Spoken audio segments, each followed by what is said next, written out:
శివధనస్సును ఎక్కుపెట్టడానికి అక్కడున్న రాజులు, దేవతలు, రాక్షసులు, కిన్నర కింపురుషులు అందరూ ప్రయత్నించారు. ఒక్కరు కూడా దానిని లేపి ఎక్కుపెట్టలేకపోయారు. ఇప్పుడు విశ్వామిత్రుడు రాముడి వంక చూస్తూ, వత్స, నువ్వు వెళ్లి ఒక్కసారి ఆ శివధనస్సును పరిశీలించవలసింది అని కోరాడు. గురువు ఆజ్ఞ మేరకు రాముడు లేచి నమస్కరించి శివధనస్సుని పరిశీలించసాగాడు. శివధనస్సుని చూడగానే రాముడికి ఒక చిన్న ఉత్సాహం కలిగింది. దానిని ఒక్కసారైనా పట్టుకోవాలనుకున్నాడు. వెళ్లి వెంటనే పట్టుకోలేదు. ఎందుకంటే తన గురువు అయిన విశ్వామిత్రుడు కేవలం పరిశీలించమని మాత్రమే చెప్పాడు. ఒకసారి గురువు వంక తిరిగి, గురువు గారు, మీరు అనుమతిస్తే నేను ఒక్కసారి దాన్ని ముట్టుకొని ఆనందిస్తాను. నాకు ఎంతగానో ఉత్సాహంగా ఉంది. అలాగే ముట్టుకున్న తర్వాత ఒక్కసారి ఎక్కువ పెడతాను అన్నాడు. విశ్వామిత్రుడు సరే అని అంగీకరించాడు. ఇప్పుడే మహాకార్యం జరగబోతుంది. రాముడు శివధనుస్సుకి నమస్కరించి తన చేత్తో పట్టుకొని అమాంతం అలానే పైకి లేపాడు.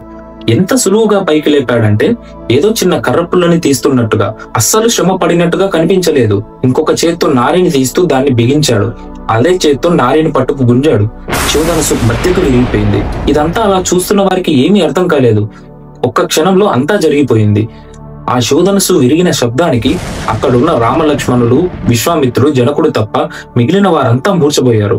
జనరల్ గా చూస్తూ ఉండండి, ఏదైనా ఒక పెద్ద బాంబు పేలినా, పెద్ద శబ్దం వచ్చినా, ఏదైనా భయంకరమైనది చూసినా కొంతమంది అలానే అన్కాన్షియస్ అయి పడిపోతుంటారు.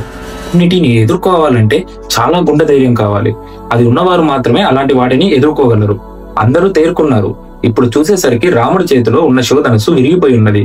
జనకుడికి అర్థమైంది. వచ్చినవాడు శ్రీ మహావిష్ణువే సీతమ్మను అప్పగించాలనుకున్నాడు. సీతమ్మకు తగ్గ వరుడు దొరికాడని, దశరథుడి కుమారుడని, విశ్వామిత్రుని చేత తీర్చిదిద్దబడ్డాడని ఎంతగానో పొంగిపోయాడు. ఇక్కడ చూడండి, రాముడేమో మనిషి రూపంలో వచ్చిన శ్రీ మహావిష్ణువు, కాని సీతమ్మ అయోనిజ. ఆమె మనిషిగా పుట్టలేదు, కాని మనిషిగానే బ్రతికింది. ఆమె సాక్షాత్తు లక్ష్మీదేవి స్వరూపం. ఏ జన్మలోనైనా శ్రీ మహావిష్ణువు, లక్ష్మీదేవులు దంపతులుగానే ఉంటారు. ఇక్కడ వారు దేవతా స్వరూపులే అయినా మనుషులుగానే బతికారు. ఎందుకంటే మనిషి నడవడిక ఎలా ఉండాలో చూపించడానికి. రానున్న కాలంలో రాముడి సౌభాగ్యం అంతా సీతమ్మలోనే ఉంది. ఎందుకంటే రామాయణాన్ని ఎన్నడూ కూడా రాముడి కథగా కంటే సీతమ్మ కథగానే చెప్పబడింది. రామాయణానికి మరో పేరు సీతాయాస్ చరితం మహత్, అంటే సీతమ్మ యొక్క మహాచరిత్ర అన్నది.